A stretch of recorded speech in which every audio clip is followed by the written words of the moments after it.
తెలంగాణలో బీసీ రిజర్వేషన్లపై ఉత్కంఠ. హైకోర్టులో జీవో నెంబర్ 9 పై ఇవాళ విచారణ. తేరనున్న స్థానిక సంస్థల ఎన్నికల భవితవ్యం. ములకల చెరువు నకిలీ మద్యం కేసులో దర్యాప్తు. తెనాలికి చెందిన కొడాలి శ్రీనివాసరావు అరెస్ట్. ఇక ఎవరెవరు ఉన్నారనే దానిపై విచారణ.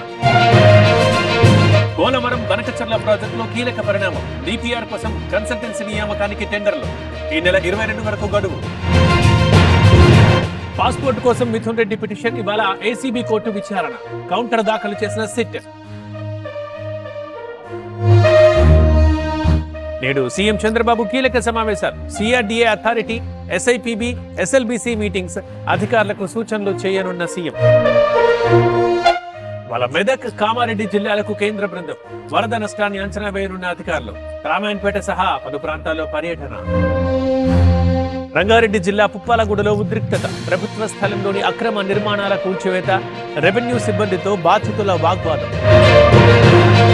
రేపు అనకాపల్లిలో జగన్ టూర్. రోడ్డు మార్గంలో అనుమతింపలేమన్న పోలీసులు. హెలికాప్టర్లో వెళ్తే పరిశీలిస్తామన్న ఎస్పీ. జనగణనతో పాటు కులగణన చేపట్టేలా ఆదేశాలివ్వండి. గవర్నర్కు సిపిఐ, బీసీ సంఘాల నేతల వినతి. కర్ణాటకను ఆదర్శంగా తీసుకోవాలన్న రామకృష్ణ. శ్రీశైల జలాశయానికి భారీగా వరద.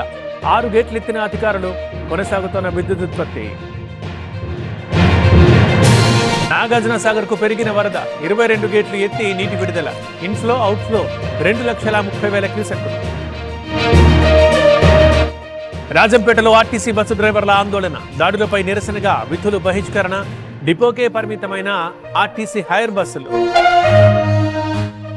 మోహన్ బాబు యూనివర్సిటీకి జరిమానా. 15 లక్షల ఫైన్ విధించిన ఉన్నత విద్యా కమిషన్. విద్యార్థుల దగ్గర నుంచి ఎక్కువ ఫీజులు వసూలు చేశారని చర్యలు.